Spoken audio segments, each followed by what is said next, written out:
여러분 안녕하십니까? 뉴스타트 2부 시작합니다. 내란 특검이 재구속 뒤 첫 소환에 불응한 윤석열 전 대통령에게 오는 14일 오후 출석해 조사받으라고 다시 통보했습니다. 앞서 윤 전 대통령이 건강상의 문제를 사유로 들었지만 교정 당국으로부터 건강 문제가 없다는 걸 확인했다는 겁니다. 김철희 기자가 보도합니다. 재구속 다음 날 나와 조사받으라는 내란 특검의 소환 통보에 윤석열 전 대통령은 불응으로 답했습니다. 특검에 전달된 불출석 사유서에는 건강상 이유 외에 다른 구체적인 내용은 적히지 않은 거로 전해졌습니다. 이에 특검은 윤 전 대통령이 수감된 서울구치소 측에 건강 문제가 있는지 확인을 요청했고 출정 조사에 응하지 못할 정도의 사유가 없다는 결과를 전달받자 바로 오는 14일 오후 2시 재출석을 통보했습니다. 만약 윤 전 대통령이 두 번째 소환에도 응하지 않으면 강제 구인이 이루어질 수 있습니다. 특검 측은 다시 조사 불응이 예상되면 추가 출석 통보와 함께 바로 강제 구인도 가능하다는 입장을 밝힌 바 있습니다. 특히 구속의 개념에는 구금뿐 아니라 구인까지 함께 포함된 만큼 강제 구인에 절차적 문제가 없다고 강조했습니다. 앞서 윤 전 대통령은 지난 1월 구속됐을 때도 세 차례에 걸친 공수처 출석 요구에 모두 불응했습니다. 이 때문에 공수처는 피의자 조사를 하지 못한 채 사건을 검찰로 돌려보내야 했습니다. 우리 수사진이 밤 9시까지 그 구인을 위해서 기다렸고 그다음에 또 그 시간 이후에 우리 구치소에 도착한 것으로 알고 있습니다. 이처럼 윤 전 대통령이 조사에 불응한 전례가 있는 데다 특검 스스로 피의자에 끌려다니지 않겠다는 점을 거듭 강조해온 만큼 강제 구인 가능성이 클 수밖에 없다는 분석이 나옵니다. YTN 김철입니다. 윤석열 전 대통령은 구속 이후 내란 사건 재판은 물론 특검의 소환 요구에도 모두 불출석으로 일관했습니다. 어떤 의도가 있는 것인지 이경국 기자가 정리했습니다. 윤석열 전 대통령은 구속 당일 열린 내란 우두머리 혐의 재판에 모습을 드러내지 않았습니다. 재판부엔 건강에 문제가 있다는 불출석 사유서를 냈습니다. 하지만 정작 구치소에선 오전과 오후 변호인들과 장시간 접견을 진행했습니다. 윤 전 대통령은 특검의 출석 요구에도 같은 취지의 사유서를 내며 조사에 불응했습니다. 영장 발부 전엔 조사에 임하며 구속 가능성을 낮췄지만 구속 이후에는 굳이 소환 요구에 응할 필요가 없다고 판단한 것으로 보입니다. 윤 전 대통령은 조사나 재판에 출석해 방어권을 행사하기보다 구속영장 발부에 어떻게 대응할지에 몰두하는 모습입니다. 실제 윤 전 대통령 변호인단은 구속적 부심을 청구할지를 두고 치열한 내부 논의를 이어가고 있습니다. 구속적 부심은 구속의 적법성을 법원이 다시 심사해 판단하는 절차인데 변호인들 사이에선 당연히 청구해야 한다는 의견과 특검이 편향된 수사를 하는 상황에서 의미가 있겠느냐는 의견이 대립하고 있는 것으로 전해졌습니다. 앞서 윤 전 대통령은 지난 1월 체포 구속됐을 당시에도 체포적 부심과 구속 취소를 청구하는 등 다양한 법적 수단을 동원했습니다. 내란 특검이 법원과 특검에 제출된 불출석 사유서를 샅샅이 살피는 것도 강제 구인 같은 강경 대응을 시사한 것도 이를 의식했기 때문이라는 분석이 나옵니다. YTN 이경국입니다. 내란 특검이 윤석열 정부 국무위원들에 대한 수사를 이어가고 있다고 밝혔습니다. 박지영 내란 특별검사부는 브리핑에서 한덕수 전 국무총리 등 국무위원들에 대한 수사가 진행 중이냐는 취재진 질문에 이렇게 답했습니다. 다만 이들에 대한 신병 확보를 계획하고 있는지는 밝히기 어렵다며 사실관계 조사를 통해 필요하다면 할 것이라고 설명했습니다. 국민의힘 의원들에 대한 조사 계획을 두고는 수사 대상 범죄에 들어가 있는 만큼 조사를 검토하겠지만 아직 계획이 세워진 건 없다고 답했습니다. 김태효 전 국가안보실 1차장이 최상병 특검에서 이른바 VIP 경로서를 인정하는 취지로 진술한 것으로 파악됐습니다. 김 전 차장은 그제 오후 3시 직권 남용 혐의 피의자 신분으로 출석해 7시간 동안 특검팀 조사를 받았습니다. 김 전 차장은 지난 2023년 7월 대통령실 수석비서관 회의에 참석했는데 당시 윤 전 대통령이 최상병 수사 결과를 보고받고 화를 냈다는 취지로 진술한 것으로 파악됐습니다. 그동안 김 전 차장은 국회 증언 등에서 윤 전 대통령의 경로가 없었다고 주장해왔는데 이번 조사에서 입장을 바꾼 것으로 풀이됩니다. 김건희 특검이 집사 김모 씨의 아내를 출국 금지한 가운데 김 씨는 소환에 응할 계획이지만 양육 문제로 귀국이 어렵다는 입장을 측근에게 전했습니다. 특검은 어떤 연락도 받은 적이 없다며 특검의 출석 의사를 전달하라고 밝혔습니다. 우종훈 기자의 보도입니다. 김건희 특검이 김 여사 집사로 언급되는 김모 씨의 아내 정모 씨의 출국을 금지한 것으로 파악됐습니다. 지난 4월 베트남으로 출국한 김 씨는 특검 소환에 응할 것이라면서도 국내에 있는 아내의 출국 금지로 현지에서 아이를 봐줄 사람이 없어 귀국이 어려운 상황이라고 측근에게 전한 거로 파악됐습니다. 이에 대해 특검은 김 씨 측으로부터 어떤 연락도 받은 적 없다며 특검에 직접 출석 의사를 밝히라고 경고했습니다. 김모 씨가 빠른 시일 내 특검으로 연락해 온다면 특검은 언제든지 정해진 법과 절차에 따라 수사를 진행하고 그 진상을 밝히기 위하여 노력하겠습니다. 이른바 집사 게이트 의혹의 핵심은 지난 2023년 김 씨 관련 렌터카 업체에 대한 대기업들의 184억 원 투자가 김건희 여사와의 관계 때문이 아니냐는 겁니다. 이 투자금 중 일부인 46억 원은 당시 렌터카 업체의 기존 주주 지분을 매입하는 데 쓰였는데 해당 법인의 현재 이사가 아내 정 씨입니다. 대기업의 투자 과정과 이후 상황이 석연치 않다고 보는 특검은 김 씨에 대한 압수수색 영장 재청구를 통해 김 여사와 관련성 등을 살필 거로 보입니다. 또 이 사건 본류인 코바나 컨텐츠 의혹을 수사한 검찰이 앞서 김 여사에 대한 압수수색 없이 불기소 처분에 논란이었던 만큼 김 여사를 상대로 한 강제 수사도 검토할 전망입니다. 특검이 집사 게이트를 포함해 코바나 컨텐츠 기업 협찬 의혹에 의문을 남기지 않겠다고 한 만큼 향후 소환 조사 등도 속도감 있게 진행될 거란 관측입니다. YTN 우종훈입니다. 이재명 대통령이 주말을 앞둔 금요일 저녁 서울의 한 식당을 깜짝 방문해 시민들과 식사했습니다. 내수 활성화를 위해 직접 제안한 일정이었는데 보수 논객들과도 소통 행보를 이어갔습니다. 홍민기 기자가 취재했습니다. 금요일 저녁 이재명 대통령이 서울 광화문의 한 식당을 찾았습니다. 안에 있던 시민들과 일일이 악수하고 오겹살과 소주 등을 직접 주문했습니다. 대통령실 직원들과 술잔을 부딪히며 건의사항을 듣기도 했습니다. 퇴근 뒤 깜짝 외식은 이 대통령의 아이디어인 것으로 파악됐습니다. 오는 21일 민생회복 소비 쿠폰 지급을 앞두고 내수 진작에 활력을 불어넣기 위해 제안한 겁니다. 이 대통령은 같은 날 오후엔 대표적 보수 논객들을 만났습니다. 정규재 전 주필, 조갑재 대표를 초청해 좌우를 아우르는 소통 행보를 이어갔습니다. 모두의 대통령이 되기 위해 국민 통합에 앞장서겠다면서 두 원로 언론인의 참여와 지혜를 요청했습니다. 실제로 보수 진영에서 주로 거론되는 화두가 테이블에 올랐습니다. 국민 기초 한자 교육 강화와 증여 상속 투자금에 세금 혜택을 주는 방안 등이 이 대통령에게 건의된 것으로 전해졌습니다. 교육받는 군대를 만들고 입대 장병들을 첨단 기술인으로 양성하자는 제안도 있었는데 이 대통령은 공감을 표한 것으로 알려졌습니다. 이 대통령은 지난 4월 대선 경선 후보 시절에도 두 보수 언론인과 국론 통합 방안 등을 논의했습니다. 취임 선서 때부터 사회적 분열을 끝내겠다고 강조한 이재명 대통령. 국민 전체를 포용하려는 소통과 통합 행보가 앞으로 어떤 방식으로 이어질지 주목됩니다. YTN 홍민기입니다. 이재명 대통령은 문화체육관광부 장관 후보자로 최휘영 놀유니버스 대표를, 국토교통부 장관 후보자로 더불어민주당 김윤덕 의원을 각각 지명했습니다. 강훈식 대통령 비서실장은 어제 브리핑에서 이 같은 내용의 장관 인선 결과를 발표했습니다.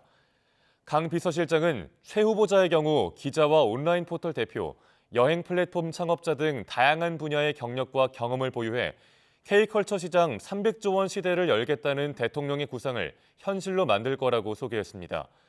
또 김 후보자는 국회 국토교통위원회 위원으로 활동하며 입법과 정책 능력을 입증했고 부동산 문제를 학자나 관료가 아닌 국민 눈높이에서 접근할 것으로 기대된다고 설명했습니다. 다음 주 내내 이어지는 장관 후보자들의 인사청문회를 앞두고 여야의 기싸움이 최고조로 치솟았습니다. 민주당은 전원 통과 기조를 재확인한 반면 국민의힘은 강선우, 이진숙 후보자를 정조준해 사퇴 맹폭을 퍼부었습니다. 강민경 기자입니다. 다음 주 이재명 정부 첫 장관 후보자들의 인사청문회 막이 오릅니다. 일찌감치 이진수 교육부 장관 후보자를 부적격자로 점찍은 국민의힘, 최근 강선우 여성가족부 장관 후보자도 낙마 대상자에 추가했습니다. 보좌관 갑질 의혹이 불거진 사람이 어떻게 평등 사회를 구현하느냐며 자진 사퇴를 촉구했습니다. 약자 지킨다더니 하급자에게 이럴 줄 누가 알았겠냐. 보좌관도 누군가의 가족인데 무슨 여성가족부 장관이냐. 수적으로 열세인 야당이 청문정국 기선제압 차원에서 첫날 열리는 강 후보자 청문회에 화력을 집중한다는 해석도 나왔습니다. 송곳 검증으로 존재감을 각인시켜야 이어지는 이진숙, 정은경 후보자 청문회에서도 여론 지지를 기대해 볼 수 있기 때문입니다. 정인 참고인을 통해서라도 후보자의 능력과 자질을 충분히 검증해야 합니다. 민주당은 낙마나 지명철에는 없다는 입장을 재확인했습니다. 청문회에서 후보자들 해명을 들어보자며 엄호했는데 내부적으로는 결정적 한방은 나오지 않은 만큼 인선에 무리가 없을 거란 분석이 적지 않습니다. 일방의 의견만 언론에 보도가 되고 있기 때문에 청문회에서 당사자의 소명을 좀 들어봐야 한다고 생각합니다. 오히려 야당의 의혹 제기를 흠집내기로 규정하며 역공을 펼치기도 했습니다. 인사청문회는 후보의 자질과 역량을 검증하는 자리이지 국정 발목 잡기용 정쟁의장이 아닙니다. 민주당은 인사청문 대상자의 사생활 관련 검증은 비공개로 진행하는 방향으로 법 개정도 추진하고 있습니다. 친상털기식 청문회가 정치 혐오를 부추긴다는 논리인데 이재명 정부 5년 동안 이어질 야당 공격을 선제적으로 막겠다는 뜻으로 해석됩니다. 물론 1기 내각 청문회는 현행법대로 이루어지는 만큼 여야는 다음 주 후보자들의 자질과 도덕성을 둘러싼 양보 없는 싸움을 벌일 전망입니다. YTN 강민경입니다. 최상병 특검팀이 국가안보실에서 일했던 임종득 의원의 국회 사무실을 압수수색하자 국민의힘은 야당 탄압이라고 반발했습니다. 민주당은 내란 동조 행위를 멈추고 진상규명에 협조하라고 비판했습니다. 임성재 기자입니다. 최상병 특검팀 수사관들이 임종득 의원의 국회 사무실에 들이닥치자 국민의힘은 즉각 소속 의원 전원에게 긴급 소집령을 내렸습니다. 윤상현 의원실 압수수색에 이어 사흘 만에 또 벌어진 강제 수사에 일사불란 모여든 국민의힘 의원들은 특검이 정치보복에 이용되고 있다고 한 목소리로 비판했습니다.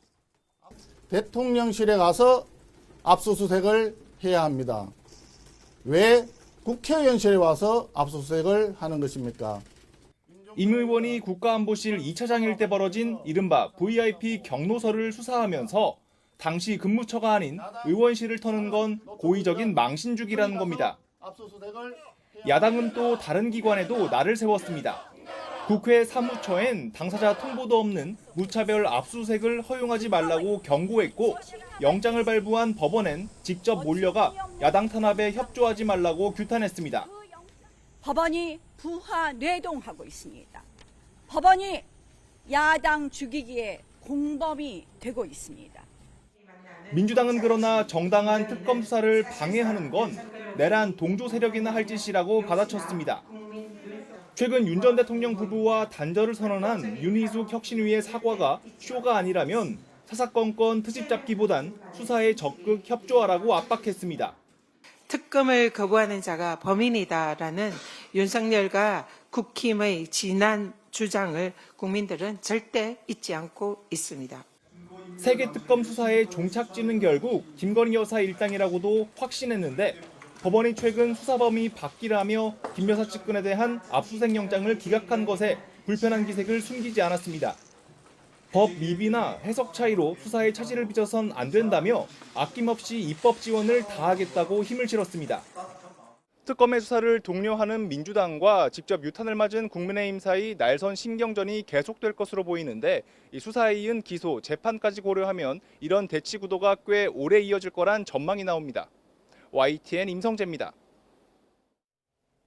늘봄학교 사업에 리박스쿨 관련 단체를 선정해달라는 윤석열 정부 대통령실의 압박이 있었다는 증언이 나왔습니다. 그동안 교육부는 손효숙 대표와 특별한 인연이 없었다고 주장해왔지만 선정 과정부터 석연치 않았던 점이 속속 드러나고 있습니다. 보도에 염혜원 기자입니다. 극우 성향의 리박스쿨 관련 단체들이 늘봄학교 기관으로 지정되는 과정에서 윤석열 정부의 입김이 작용한 정황이 드러나고 있습니다. 대통령실 비서관이 교육부 담당 국장에게 특정 단체를 챙겨봐달라고 주문했다는 겁니다. 이 단체는 사업비 계획 부분에서 0점을 받는 등 54곳 가운데 52등에 그쳤습니다. 글로리 사회적 협동조합을 챙겨달라는 요구가 있었습니다. 근데 압력으로 느꼈습니다. 교육부에서 연락받았습니까? 대통령실에서 연락받았습니까? 대통령실로부터 연락받았습니다. 대통령실. 교육부 장관의 최측근인 당시 정책자문관이 손효숙 대표가 공동대표를 맡은 또 다른 단체와 업무 협약을 맺으라고 요구했다는 증언도 나왔습니다. 교육부는 그동안 이주호 장관은 물론 정책자문관 역시 손 대표와 연관성이 없다고 부인해왔습니다. 손 대표가 교육부의 정책자문위원으로 참여하고 난 다음에 공식적인 회의를 통해서 맡는 것 이외에는 개인적인 인연이나 관계는 없는 것으로 명확하게 확인했습니다. 교육부가 두 차례에 걸쳐 현장 조사한 결과 전국 298개 초등학교에서 리박스쿨 연관단체 강사 159명이 수업을 해온 거로 나타났습니다. 편향된 교육을 했는지가 걱정인데 손 대표는 원하는 사람만 신청한 수업이라 문제가 없다고 답했습니다. 이 교육의 다양한 역사적 흐름과 역사적 인물, 배경 이런 것에 대해서 관심 있는 사람들이 신청을 하는 거기 때문에 교육부는 교사가 정치적 중립을 어긴 사례는 발견하지 못했다면서도 추가 조사를 계속하겠다고 밝혔습니다. YTN 염혜원입니다. 서울은 12일 만에 열대야에서 벗어났지만 한낮에는 여전히 불볕더위가 기승을 부렸습니다. 서쪽 지역을 중심으로 35도를 웃도는 심한 폭염은 주말인 오늘과 휴일인 내일까지 이어집니다. 김민경 기자의 보도입니다. 무려 11일 연속 서울의 밤을 달궜던 열대야가 잠시 주춤했습니다. 밤사이 최저기온이 24.6도까지 내려가면서 열대야의 기준인 25도보다 낮아진 겁니다. 체감온도 역시 25도 아래로 떨어지며 연일 체감 30도 안팎으로 후텁지근했던 것에 비하면 밤 공기가 한층 가벼워졌습니다. 일반적으로 열대가 나타나기 위해서는 밤 동안 습도가 높게 유지돼야 되는 조건을 생각한다면 최근에는 이 밤에 기온이 열대야가 나타나는 평소보다 조금 더 낮은 건조한 대기 상태를 보였다고 할 수가 있겠습니다. 한풀 꺾인 밤더위와 달리 한낮에는 여전히 35도를 웃도는 불더위의 기세가 거셌습니다. 서울은 36.1도까지 올랐고 경기도와 호남 곳곳에서도 사람 체온을 웃도는 심한 더위가 이어졌습니다. 두 고기압이 한반도를 덮친 열돔 속에 연일 동풍이 불어오면서 서쪽 지역은 습도는 다소 낮아졌지만 축적된 열기로 불볕더위가 계속됐기 때문입니다. 주말과 휴일까지는 열돔과 동풍의 영향 속에 서쪽의 폭염이 이어질 전망입니다. 주말 동안 대체로 맑은 가운데 강한 일사와 함께 동풍이 지속되면서 서쪽 지역을 중심으로 더위가 이어지겠습니다. 제주도와 남부지방에는 비가 내리면서 기온이 일시적으로 내려가겠지만 습도가 높아져 체감온도는 더욱 높아 덥겠습니다.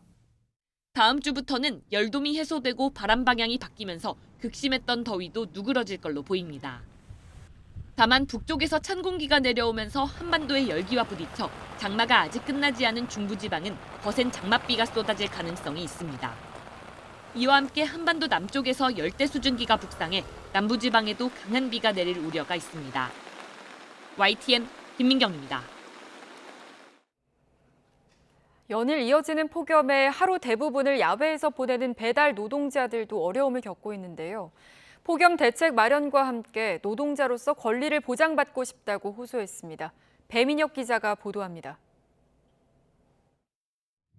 들어온 주문을 수락하면 본격적인 배달이 시작됩니다. 음식을 받아들고 5km가량 떨어진 여의도까지 배달하는 20분 내내 뙤약볕에 그대로 노출됩니다. 해봤는데 잠깐 1시간도 사실은 효과가 없는 것 같고, 그러니까 이제 목도리 하더라도 이제 불편하니까. 땅에서 올라오는 뜨거운 기온에 차량이 뿜어내는 열기까지 더해지면 숨쉬기도 힘들 정도입니다. 실제로 지금 낮 기온은 34도 정도인데요. 지면 온도를 한번 재보겠습니다. 배달 노동자들이 쉴 새 없이 오가는 아스팔트 표면은 무려 64도가 넘습니다.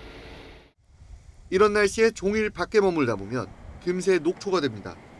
오후 3시에서 5시가 가장 더운데 지금은 아침 11시부터 더워요.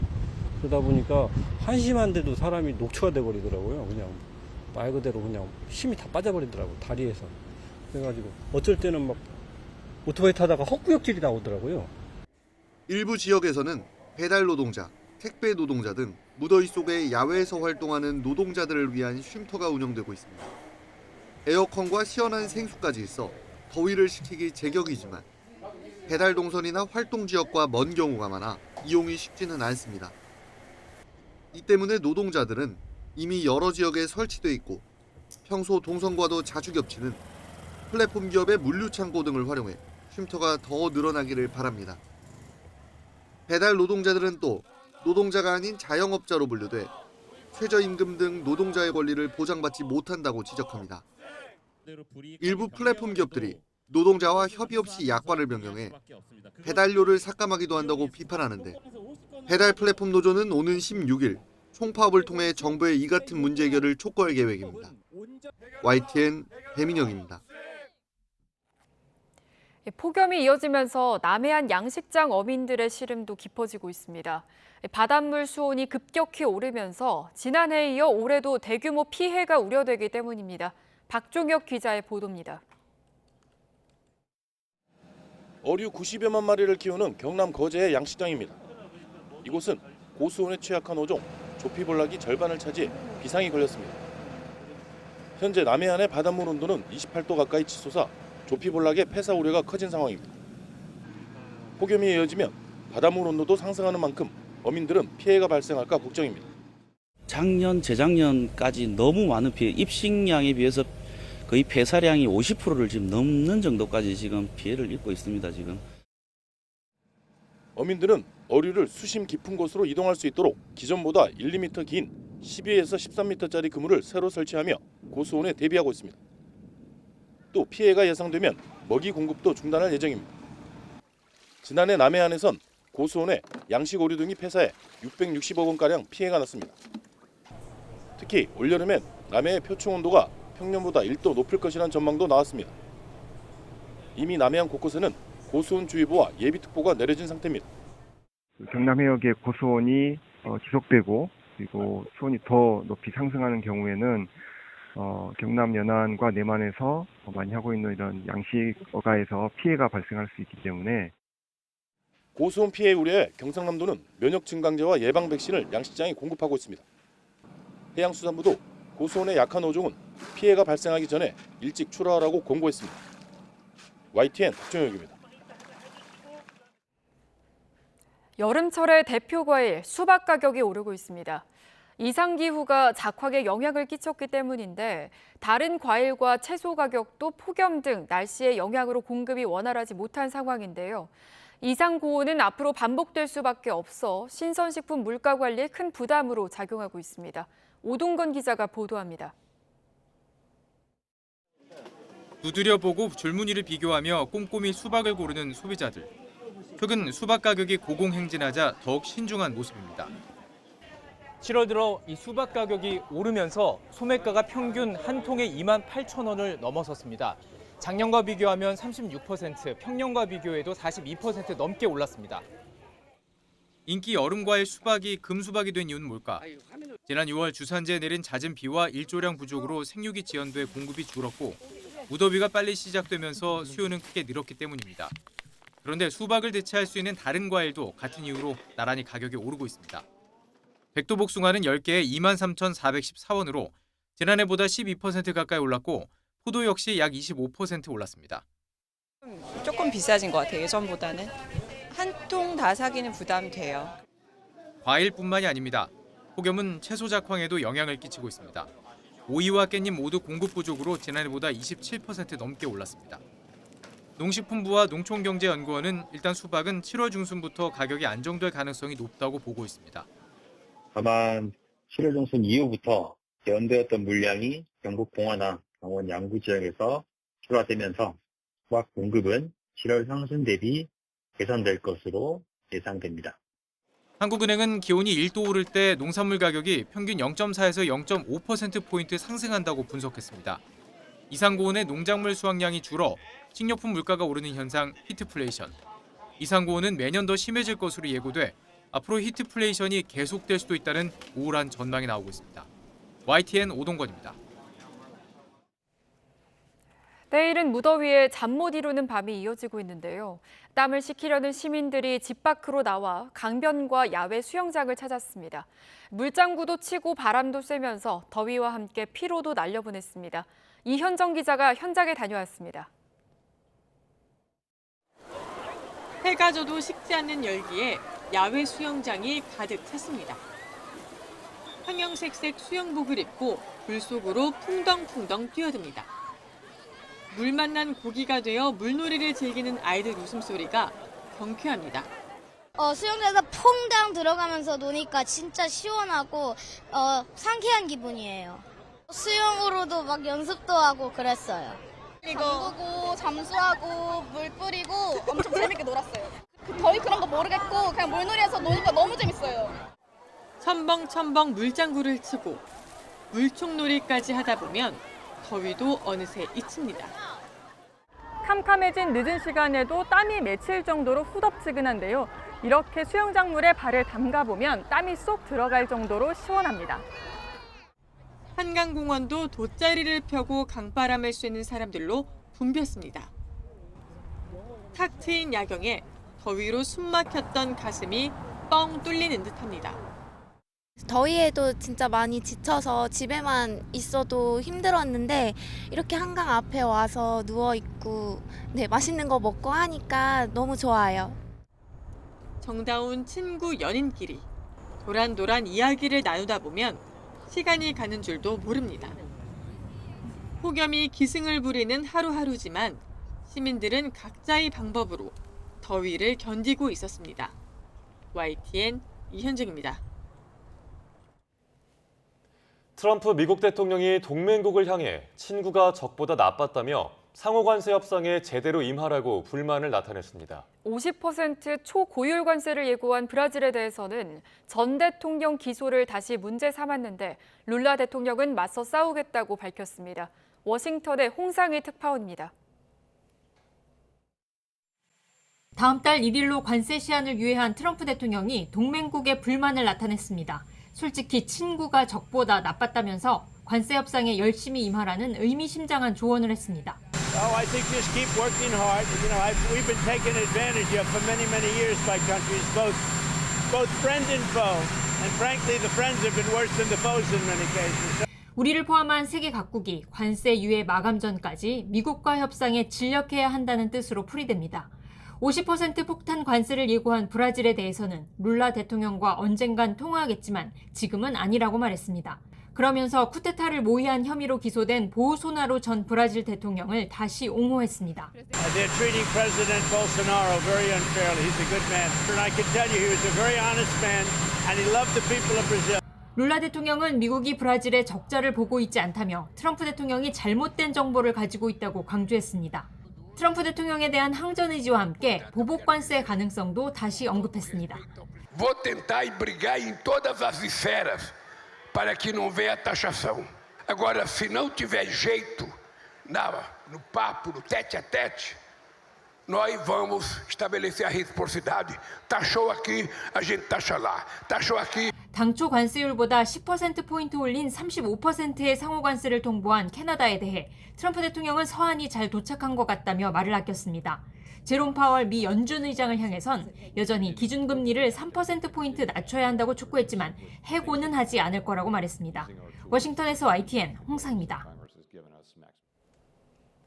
90일간 유예됐던 유럽연합 EU의 대미 보복 관세 조치가 오는 14일 발효될 예정입니다. EU는 도널드 트럼프 대통령이 예고한 관세 서한을 받은 뒤 내용에 따라 대응 방향을 다시 정할 것으로 보입니다. 런던의 조수연 특파원이 보도합니다. 이번 주 세계 각국의 관세 서한을 보낸 도널드 트럼프 미국 대통령은 이후에도 서한을 예고했습니다. 여기에 담길 내용에 관심이 집중되는 가운데 90일간 유예됐던 이후의 대미 보복 관세 조치가 오는 14일 자동 발효됩니다. 이유는 아직 시간이 남았다면서 그 사이 많은 일이 일어날 수 있다고 강조했습니다. 또 모든 가능성에 대비하고 있다며 미국과 무역협정의 큰 틀을 규정하는 초기 합의를 체결하는 게 최우선 목표라고 재확인했습니다. 이유는 미국의 10% 기본 관세를 유지하되 항공기와 주류 등 핵심 품목에 대해선 면제를 요구하고 있는데 트럼프 대통령은 15에서 20%의 관세율을 언급한 상태입니다. Our negotiations have spared the EU from facing higher tariffs. An extension until August 1st of the status quo has been announced, giving us additional space to reach a satisfactory conclusion.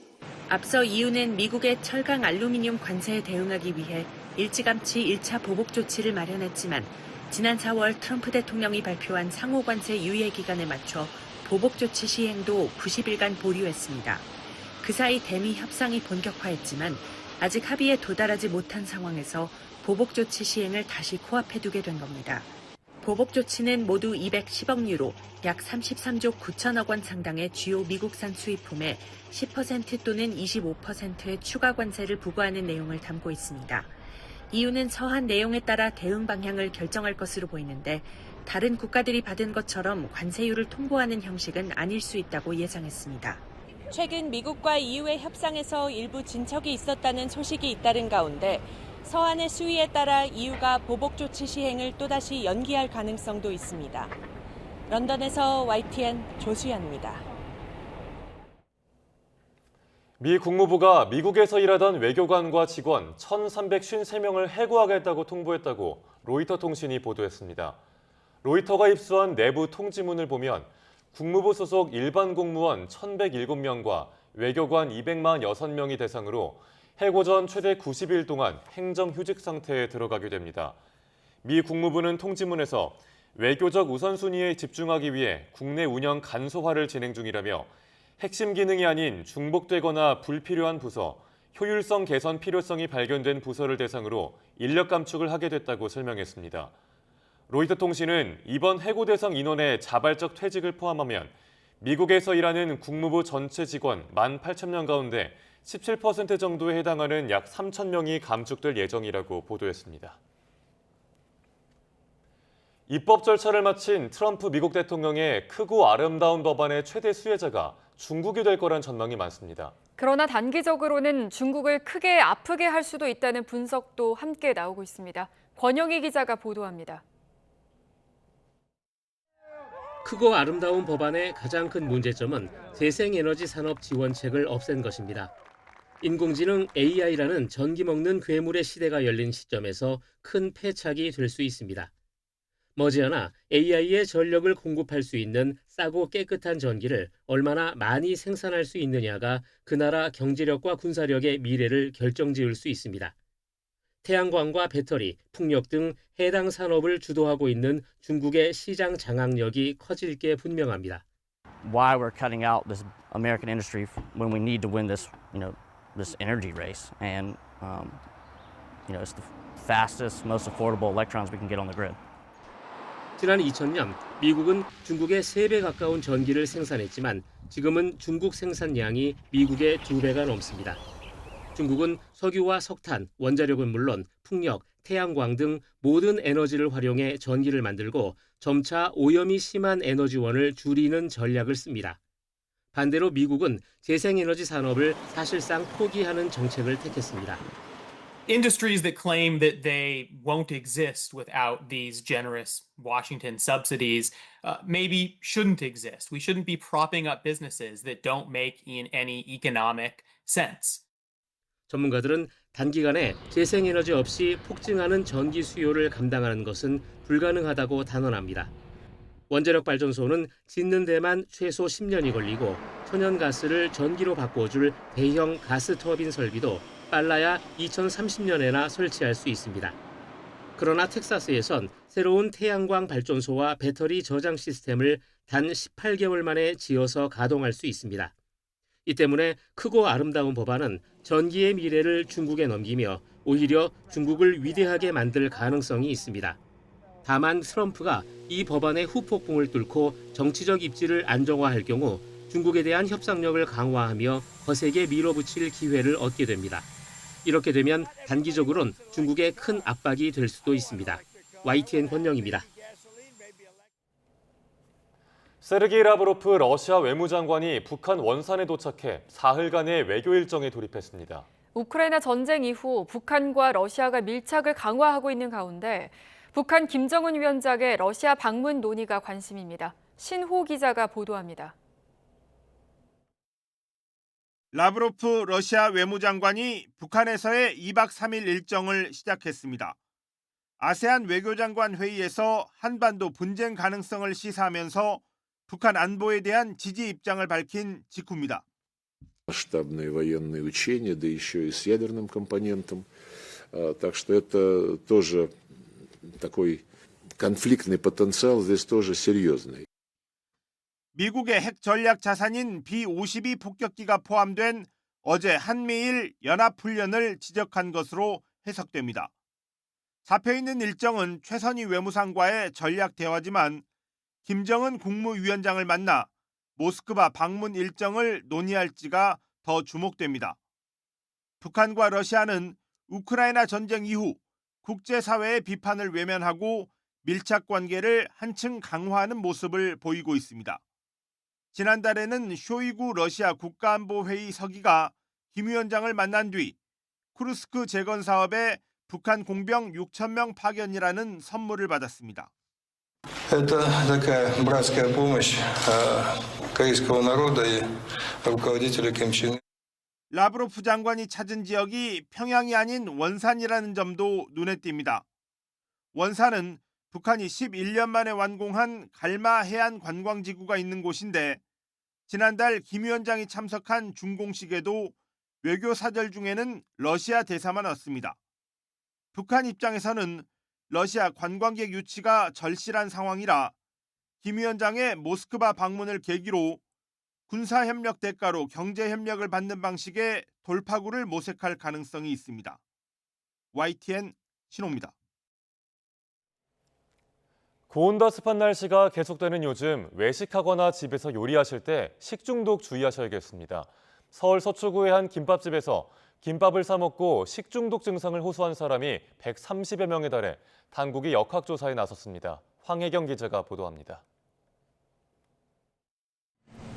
서울 서초구에 있는 한 김밥집입니다. 굳게 닫힌 문에는 가게 사정으로 당분간 쉰다는 문구가 붙어 있습니다. 여기서 김밥을 먹고 복통이 생겼다는 신고가 최초로 접수된 건 지난 9일. 하지만 인터넷 커뮤니티 등에는 지난 5일부터 해당 가게 김밥을 먹고 식중독과 고열 증상이 나타났다는 게시글이 잇따랐습니다. 지금까지 구청에서 파악한 유증상자는 130여 명. 관할 보건소가 급히 역학조사에 나섰습니다. 열이 40도 이상으로 고열로 가다 보니까 이게 그냥 단순 장염은 아닌 것 같아서 큰 병원을 방문을 했고 이제 거기서 균 검사나 한 게 이제 살모넬라 균하고 독성 있는 대장균 이렇게 나와가지고 살모넬라는 가금류와 포유류의 소화관 등에 사는 세균으로 살모넬라에 오염된 식품을 먹으면 발열과 복통, 구토, 설사 등이 나타날 수 있습니다. 특히 살모넬라 식중독은 기온이 높은 여름철에 주로 발생하는데 고온 다습한 환경에서 빠르게 증식하기 때문입니다. 지난달만 해도 첫째 주에 66명이던 살모넬라균 감염증 환자가 넷째 주 127명으로 급증했는데 계란액을 장시간 상온에 방치한 뒤 섭취하거나 살모넬라균에 오염된 계란을 만진 후 손을 씻지 않으면 감염되기 쉬워 주의가 필요합니다. 본격 여름철로 접어들며 식중독 우려가 커지는 가운데 보건당국은 해당 김밥집에 대한 역학조사를 통해 정확한 원인을 확인하고 행정처분을 검토할 방침입니다. YTN 황혜경입니다. 유치원생 딸을 두고 세상을 떠난 30대 싱글맘 사건으로 재판에 넘겨진 사채업자가 돈을 갚으라고 협박한 혐의를 부인했습니다. 법원에서 YTN 취재진과 마주친 사채업자는 싱글맘의 죽음에 책임을 느끼냐는 질문에도 반성의 태도는 보이지 않았습니다. 윤태인 기자입니다.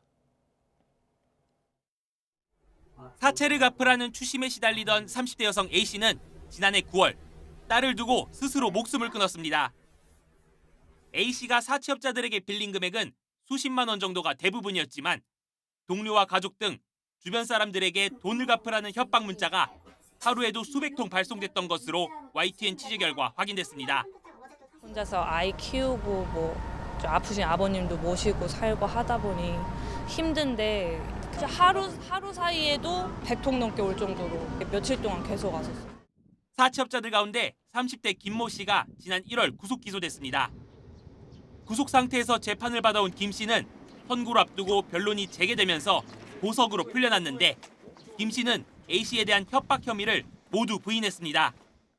보석 후 첫 재판인데 소감이라도 한번 해주십시오. 재판 성실히 임하겠습니다. 고인에게 협박 문자 이런 거 보낸 거 아예 일절 없으신 거예요? 네, 없습니다.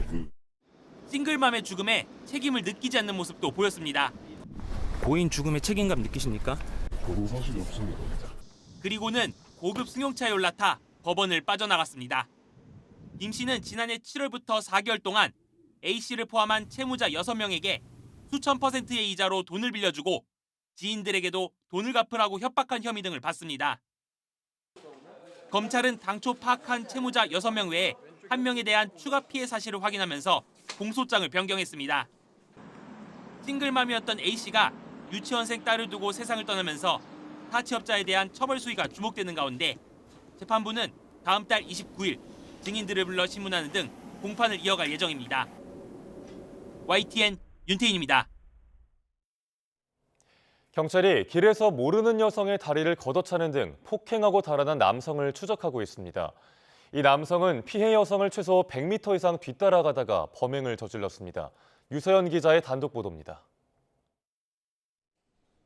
서울 강남구 역삼동의 한 길거리입니다.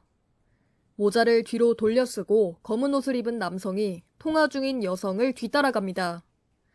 바로 뒤에서 계속 따라붙던 남성은 갑자기 여성의 다리를 걷어차 넘어뜨리고는 반대 방향으로 뛰어 달아납니다.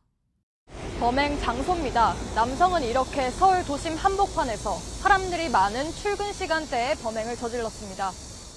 이 남성은 피해 여성을 최소 100m 넘게 따라갔던 것으로 파악됐습니다. 하지만 피해자와는 일면식도 없는 사이인 것으로 전해졌습니다. 경찰은 이 남성을 폭행 혐의로 추적하고 있는데 남성은 범행 이후 버스 등을 이용해 도주하고 있는 것으로 파악됐습니다. 경찰은 남성을 검거하는 대로 정확한 범행 동기를 조사할 방침입니다. YTN 유서연입니다. 마블과 함께 미국 만화 기반의 양대 세계관으로 꼽히는 DC 유니버스의 신작, 영화 슈퍼맨이 박스오피스 1위를 지키고 있습니다. 카지노로 유명한 강윤성 감독의 웹툰 원작 새 시리즈도 곧 공개됩니다. 볼만한 영화와 OTT 시리즈, 김승환 기자가 소개합니다.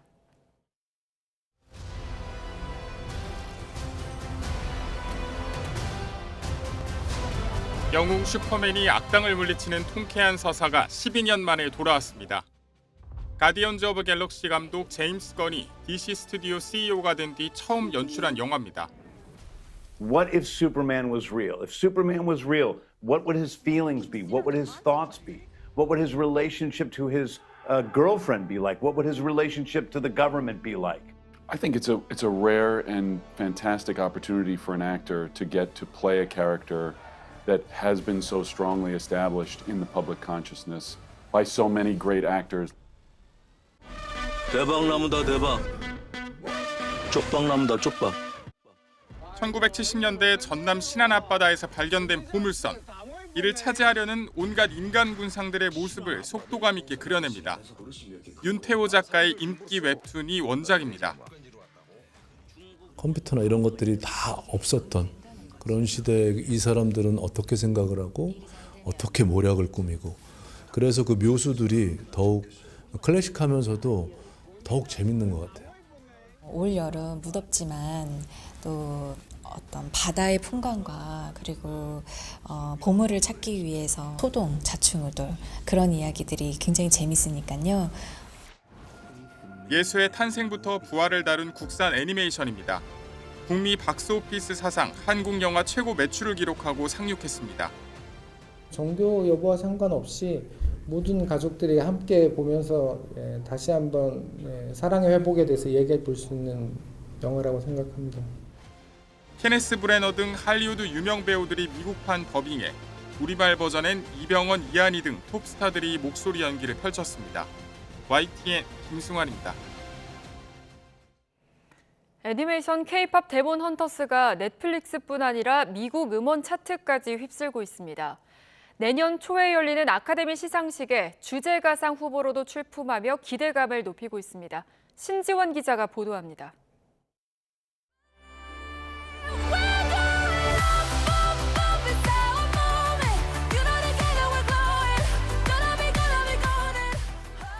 넷플릭스 애니메이션 K-팝 데몬 헌터스의 사운드 트랙이 세계적인 인기를 끌고 있습니다.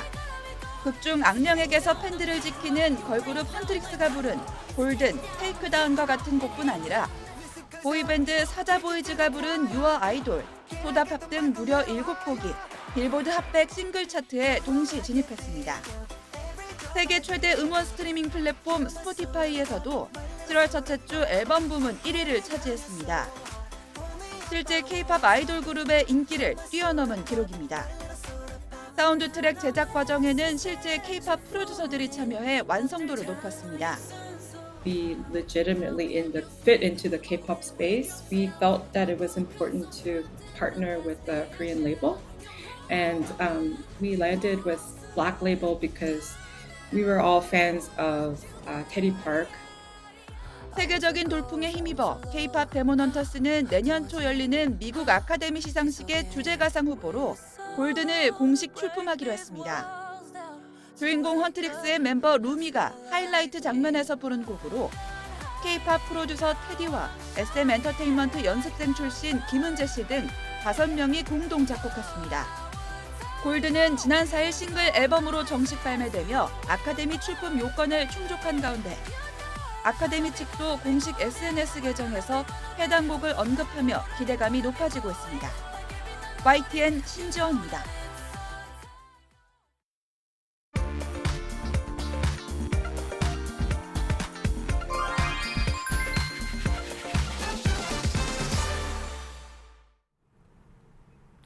요즘처럼 더위가 기승일 때 시원한 바닷가에 가서 더위를 달래고 싶다는 생각은 더 짙어만 가는데요. 이번 주말부터는 더 많은 해수욕장이 개장을 하면서 바닷가로 더위를 달래러 가는 분들이 늘겠습니다. 때문에 고속도로는 평소보다 교통량이 훨씬 더 증가하겠는데요. 오늘 오전 11시 때가 지방 방향이 가장 혼잡할 것으로 보여서 이동에 참고해 주셔야겠습니다. 벌써부터 강원권과 이어지는 노선은 정체가 시작이 됐습니다. 52번 광주 원주고속도로 원주 방향 초월터널 진입 전부터 2km가량 꽉 막히고 있고요. 60번 서울 양양고속도로 양양 쪽의 정체는 빠르게 증가하고 있습니다. 강일 부근 정체가 벌써부터 7km로 길어진 상황이고요. 다시 한번 화도분기점과 서종 사이도 4km의 정체가 생겼습니다. 다행히 50번 영동고속도로는 강릉 방향으로 뚜렷한 정체는 없지만 오전 10시경 경기권은 부곡과 용인 또 강원권은 새말 부근의 최대 정체가 살펴질 것으로 예상이 되고요. 1번 경부고속도로는 유일한 정체가 부산 쪽으로 살펴지고 있습니다. 잠원 나들목 부근 끝자락 부근 전방 주시 잘해주셔야겠습니다. 이른 아침 곳곳으로 돌발 지점이 있어서 주의가 필요한데요. 55번 중앙고속도로 부산 방향입니다. 의성 부근 2차로 쪽 주의하시기 바랍니다. 전방 주시 잘해주시고요. 고속도로 교통방송이었습니다.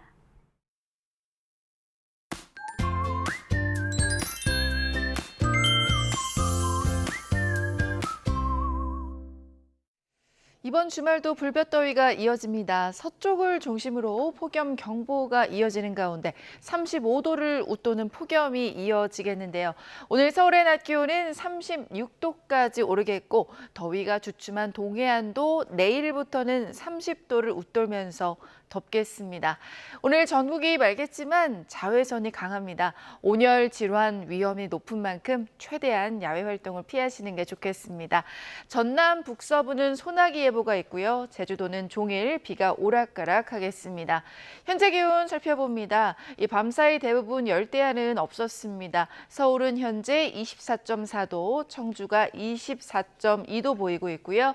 낮에는 폭염입니다. 서울이 36도, 춘천 35도, 청주 34도까지 오를 것으로 보입니다. 다음 주 중반에는 중부지방을 중심으로 장맛비 예보가 들어있습니다. 날씨였습니다. 뉴스타트 2부 마칩니다. 잠시 후 3부가 이어집니다. 시청해주신 여러분 고맙습니다.